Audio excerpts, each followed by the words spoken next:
Good morning students, welcome back. So in last class we have talked about food from animals.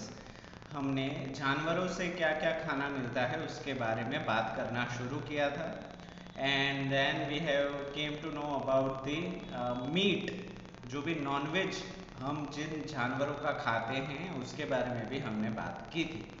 अभी दूसरी चीज़, जानवरों को मारे बिना भी हम जानवरों का इस्तेमाल करते हैं। जैसे मुर्गी को मारे बिना हम उनके अंडे खाते हैं, गाय और भैंस को मारे बिना, बकरी को मारे बिना, ऊँट को मारे बिना हम उसका दूध भी पीते हैं। तो ये भी एक तरीके का फूड है जो हमें जानवरों से मिलता है। So without wasting time we are directly moving forward to milk, दूध वाली आइटम। दूध जानवरों से ही हमें मिलता है, ठीक है। सो इसको पढ़ते हैं एक एक करके।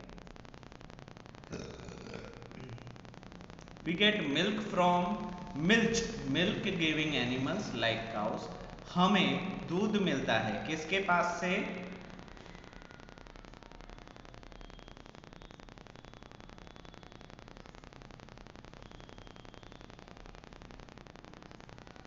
ठीक, ओके, चलो। We get milk from milk. अभी यहाँ पे देखो MILCH लिखा है, मिल्च इसका मतलब होता है, या इसको मिल्क भी बोल सकते हो और मिल्च भी बोल सकते हो। तो ये मिल्च का मतलब होता है दूध देने वाले। कोई भी जानवर हो, वो सभी में जो फीमेल रहती है उनसे दूध मिल सकता है, चाहे वो कोई भी जानवर हो। तो हमें मिल्क कहाँ से मिल रहा है? फ्रॉम मिल्च या मिल्क गिविंग एनिमल्स, जैसे कि काउस गाय, वाटर बफेलोज भैंसा, यैक्स, camels and goats. Highly nutritious milk is considered as an important part of a balanced diet. इन सभी का जो दूध होता है, जो फीमेल एनिमल से जो हमें दूध मिलता है, वो बहुत ही न्यूट्रिशियस, पोषक तत्वों से भरा हुआ होता है और वो डाइट के लिए भी काफ़ी अच्छा जाना जाता है। मतलब अगर आप उसका रेगुलर सेवन करते हो, उसको रेगुलर खाते हो, तो आप फिट रहोगे, हेल्दी रहोगे, ठीक है। उसी को बोलते हैं balanced diet. There are variety of milk products that we use such as cheese, paneer, butter, ghee, curd, cream and mawa. बहुत सारी दूध की बाई प्रोडक्ट है, दूध के सहारे बनाई जाने वाली चीज़ें हैं जिसका हम इस्तेमाल करते हैं। कौन कौन सी चीज़ें हैं वो?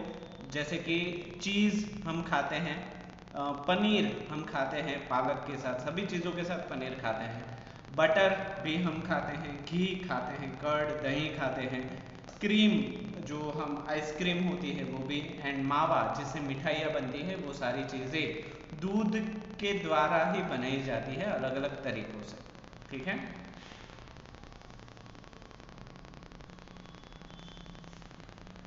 ठीक है, चलो आगे बढ़ते हैं। हनी, आगे बात करते हैं हनी की, शहद। अभी आप बोलोगे सर शहद जानवरों से तो नहीं मिलता, शहद तो इंसेक्ट से मिलता है, मधुमक्खी से मिलता है। बट मधुमक्खी जानवर ना होते हुए भी हमारे इकोसिस्टम पे बहुत ही बड़ा रोल प्ले करती है। एक बहुत ही बड़े साइंटिस्ट थे जिनका नाम था अल्बर्ट आइंस्टाइन, जिन्होंने ये कैलकुलेशन किया था कि अगर हमारी पूरी दुनिया से मधुमक्खियाँ गायब हो जाती है, हनी बीज गायब हो जाती हैं, तो उसके एक ही हफ्ते बाद पूरी दुनिया का विनाश हो जाएगा। Every living being will be destroyed, हर जिंदा चीज मर जाएगी। तो मधुमक्खियों का इतना इम्पोर्टेंट पार्ट होता है, वो कैसे आप खुद सोचना और मुझे बताना, ठीक है। सो हनी, शहद। हनी बीज makes Honey by using the nectar of flowers. मधुमक्खियाँ जो होती है वो शहद को बनाती है, कैसे?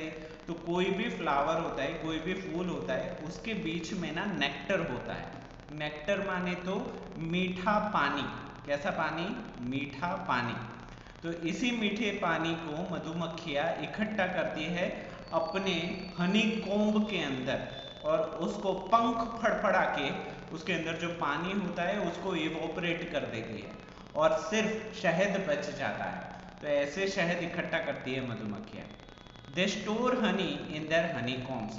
वो इस शहद को अपना जो छत्ता होता है, जिसको हम हनीकॉम्ब बोलते हैं, उसके अंदर इकट्ठा करती है। Which are made from wax, और ये मधुमक्खी का छत्ता हनीकॉम्ब किसका बना हुआ होता है? वैक्स का। वैक्स मतलब मोम, जो हम मोमबत्ती जलाते हैं ना, वो मोम भी उसी छत्ते से बना हुआ होता है।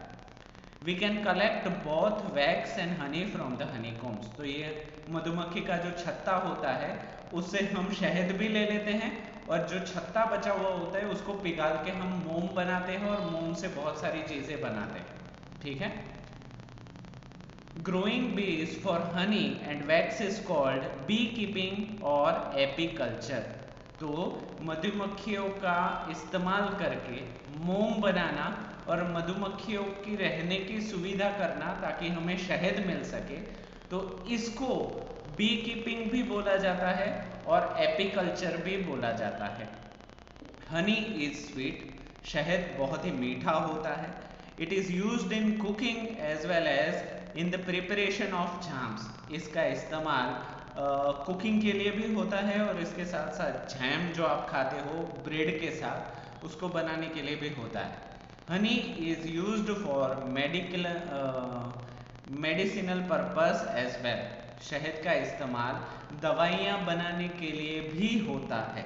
ठीक है, तो शहद काफ़ी इम्पोर्टेंट है, इसीलिए इतना महंगा मिलता है। ठीक है, चलो आगे बढ़ते हैं। चेक पोस्ट, ये चेक पोस्ट आपको करने हैं रेगुलरली, जैसे जैसे चैप्टर चलता जाए उसी के साथ साथ। देखो आज चेक पोस्ट आया, मतलब आज आपको टेक्स्ट बुक के अंदर नहीं, नोटबुक के अंदर ये सारे सवाल अच्छे हैंडराइटिंग में लिखने, पहले क्वेश्चन उसके बाद में आंसर। हेडिंग डालना है चेक पोस्ट, और उसके बाजू में लिख देना है पेज नंबर। फॉर एग्जांपल ये चेक पोस्ट जो है वो कौन से पेज नंबर पे है? तो ये 13 पेज नंबर पे है। तो आप क्या लिखोगे हेडिंग में? चेक पोस्ट डैश 13, बाद में क्वेश्चन, उसके नीचे आंसर। तो पहला क्वेश्चन है लीस्ट एनी 5 मिल्क प्रोडक्ट्स, कोई भी 5 दूध से बनने वाली चीजों के नाम लिखिए। तो अभी हमने देखा कौन कौन सी चीज, बटर, चीज, पनीर, घी, और यहाँ पे भी आप देख कर्ड, क्रीम, मावा, ये भी सारी चीजें ऐड कर सकते हो। तो 4 के बदले 7 हो गई हमारे पास। फर्स्ट आंसर हमको मिल गया। Second question, what is apiculture? अब भी हमने जस्ट पढ़ा कि मधुमक्खियों का इस्तेमाल जो हम करते हैं, देखो ग्रोइंग बीज फॉर हनी, मधुमक्खियों का उछेर करना शहद के लिए और मोम के लिए, तो उनको संभालने का जो काम है उसको बी कीपिंग या एपीकल्चर कहा जाता है। जो एक ही लाइन है, इस लाइन को आपको लिखना है, ओनली 1 लाइन। ठीक है, चलो next question, what is it? Third, dash is a famous French delicacy made for fish eggs. Dash is famous, बहुत ही फेमस है, फ्रेंच डेलिकेसी माना जाता है फॉर फिश एग्स। तो ये भी हमने देखा था मछलियों के लिए, एक सेंटेंस ही था। फ्रेंच डेलिबिलिटी कहाँ गया?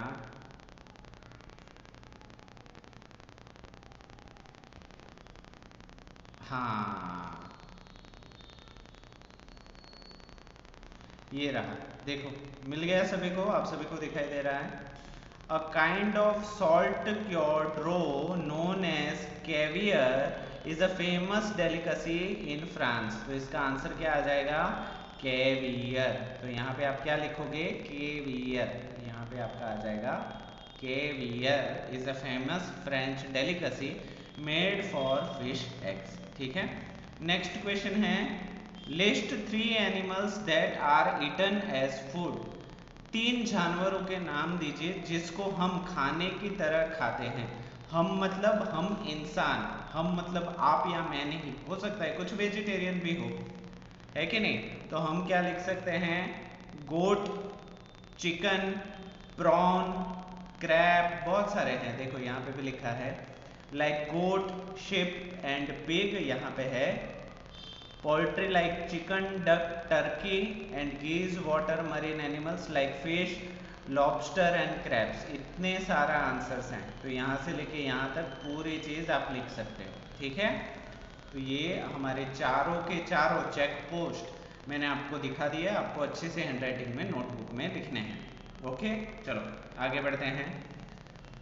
फूड हैबिट्स ऑफ एनिमल, जानवरों के खाना खाने की आदत, उनको क्या आदतें होती है। जैसे आपको होता है ना कि हर महीने में एक बार पिज्ज़ा खाना है, महीने में एक बार बाहर खाना है। What is that? That is food habit of kids, बच्चों की खाना खाने की आदत। जैसे आपके मम्मी पापा क्या खाएंगे कि मंथ में 2 बार खिचड़ी खाएंगे, दाल खाएंगे, हरी सब्जी खाएंगे। So that is a food habit of your parents. उसी तरीके से फूड हैबिट होती है, हर जानवर अलग अलग खाना खाना पसंद करता है, तो उसी को बोलते हैं food habits of animals. You know now about the food human eat, अभी आपको पता चल गया कि इंसान क्या क्या खाना खाते हैं। But you aware of the food habits of animals और the type of food that animals eat, but क्या आपको जानवर क्या खाते हैं और किस प्रकार का खाना खाते हैं, क्या आपको पता है? Animals have adapted themselves according to the food available to them in their surroundings. तो जानवर ने हमारी तरह, उनके नखरे नहीं है कि यही खाना है यही खाना है। जानवरों को अपने आसपास जो भी खाना मिल जाए वो उसी हिसाब से अपने आप को ढाल लेते हैं based on their food habits. जैसे कि उसके आसपास जो फूड अवेलेबल है, they can be called as, तो उनके खाना खाने के हिसाब से उनको 3 नाम से बुलाया जा सकता है। एक है हर्बीवोरस, दूसरा है कार्निवोरस, और कार्निवोरस और ओमनिवोरस एनिमल्स। तो कार्निवोरस और ओमनिवोरस ये दोनों एक ही चीज के नाम हैं, तो ये आप याद रखो, हर्बीवोरस और कार्निवोरस। ठीक है, ये ओमनिवोरस है, वो मिक्स है, वो जैसे जैसे आएगा मैं आपको समझाऊंगा। 3 नाम याद रखें, हर्बीवोरस, कार्निवोरस, ओमनिवोरस। ठीक है, तीनों ऐसे लग रहे हैं जैसे किसी कार के नाम हो, हर्बीवोरस, कार्निवोरस, ओमनिवोरस, है कि नहीं? Very good. चलो सबसे पहले देखते हैं हर्बीवोरस क्या है। So the animals that eat only plants are known as herbivorous animals और हर्बीवोर्स। ऐसे जानवर जो सिर्फ पेड़ पत्ते पौधे खाते हो, ऐसे जानवरों को हर्बीवोरस बोल सकते हो। तो आप ऐसे समझ सकते हो कि जो वेजिटेरियन जानवर हैं, जो सिर्फ सब्जी वगैरह खाते हैं, उनको हम हर्बीवोरस बोलेंगे। बट हमारी तरफ वो सब्जियां पका के नहीं खाते, रॉ खाते, जैसा होगा वैसा ही खा लिया। ठीक है, तो उसको इसीलिए हर्बीवोरस बोला जाता है, वेजिटेरियन नहीं बोला जाता। हम क्या करते हैं, खाना पकाते हैं, प्रोसेस करते हैं, इसीलिए vegetarian, non vegetarian and eggetarian इंसानों में आता है, जबकि जानवरों में हर्बीवोरस, कॉर्निवोरस एंड ओमनिवोरस होता है। ठीक है, कौन कौन से जानवर हैं जो हर्बीवोरस हैं, जो सिर्फ पेड़ पौधे खाते हैं? तो द एलिफेंट, हाथी, hippopotamus, cow, buffalo, camel, horse etcetera are example of herbivorous animals. ये सारे जानवर पूरी तरीके से पेड़ पौधे ही खाते हैं। Herbivorous animals have a special features or adaptations in their body that help them eat and digest their food. इन सभी जानवरों के शरीर के अंदर पेड़ पौधे को पचाने के लिए अच्छा सा सिस्टम होता है, ताकि ये हर प्रकार का पेड़ पौधे का खाना डाइजेस्ट कर सके। फॉर एग्जाम्पल, उदाहरण के तौर पे, they have sharp cutting teeth in front to cut plant leaves and stems. तो उनके मुंह में आगे के हिस्से में जो दांत होते हैं वो काफी तीखे होते हैं। हमारे भी देखो, हमारे दांत आगे के देखोगे तो आगे के दांत तीखे दांत होते हैं। तीखे दांत मतलब कट कर सके, एकदम पतले ब्लेड की तरह होते हैं। और पीछे के दांत आप देखोगे तो वो सारे मोटे मोटे दांत होते हैं। ठीक है, तो ये जानवरों को भी, जो वेजिटेरियन है, उनके आगे के दांत तीखे होते हैं, ताकि वो पत्तों को काट सके, स्टेम को काट सके और अपने मुंह के अंदर लेके बाद में पीछे के हिस्से में चबा सके। To cut plants and the stems and flat teeth, flat मतलब बैठे हुए दांत, जैसे हमारे होते हैं ना वैसे ही उनके, with sharp reads at the back, और उनके आजू बाजू होते हैं बैठे हुए, पर उसके आसपास ना शार्प रिड्स होती हैं, एट द बैक, पीछे की तरफ, टू च्यू देम प्रॉपरली, ताकि उनको वो सही तरीके से चबा सके, क्योंकि प्लांट्स को चबाना मुश्किल है। नॉनवेज खाना इजी है बट वेजिटेरियंस और प्लांट्स खाना मुश्किल है, तो इसीलिए जो दांत होते हैं वो उसी तरीके से फिट होते हैं। ओके, तो हर्बीवोरस के बारे में हमने जान लिया। अभी हम जानते हैं कार्निवोरस के बारे में।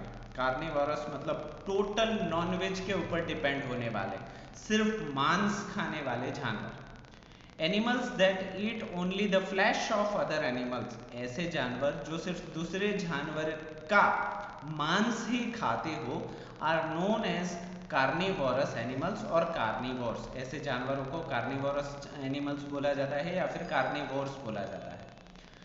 द लायन, शेर, बाघ, टाइगर, बाघ, ईगल, स्नेक, वेल। अच्छा, आप सोचोगे सर वेल भी नॉन वेजिटेरियन कार्निवोरस होती है? हाँ, वो दूसरी मछलियों को ना निगल जाती है, पूरा चबाती भी नहीं। And the shark are examples, shark मछली भी कार्निवोरस होती है। Carnivorous animals are equipped with special features of adaptation that helps them in grabbing their prey and tearing the flesh. ये सभी कार्निवोरस जानवर जो होते हैं, उनके दांत समझ लो, उनकी चोंच समझ लो या उनका नाक समझ लो, ये सारी चीजें बहुत ही ऐसे लगता है जैसे चाकू है, ठीक है। इतने तेज दांत होते हैं कि वो किसी भी अपने शिकार को पकड़ सके, मार सके और उनका मांस खींच के फाड़ सके, ठीक है, क्योंकि मांस खींच के फाड़ना हर किसी के बस की बात नहीं होती। तो ये कार्निवोरस जो होते हैं उनके दांत ही कुछ इस तरीके के होते हैं, वो किसी का भी मांस फाड़ सकते हैं। फॉर एग्जाम्पल, उदाहरण के तौर पे, they have sharp teeth and powerful jaws. तो उनके जो दांत होते हैं मुंह के अंदर वो काफी तेज होते हैं, ऐसे लगेगा जैसे ब्लेड है, और पावरफुल जॉस, और उनका जो जबड़ा होता है वो भी काफी मजबूत होता है। उनके जबड़े के अंदर कुछ भी आ गया तो उसका बाहर निकलना इम्पॉसिबल है। एंड लॉन्ग क्लॉस, और उनके जो पंजे होते हैं वो काफी लंबे होते हैं, ताकि वो अपने शिकार को एक बार पकड़ ले तो दबोच ले। Some carnivores like birds and raptors and eagles have sharp beaks to attack their prey.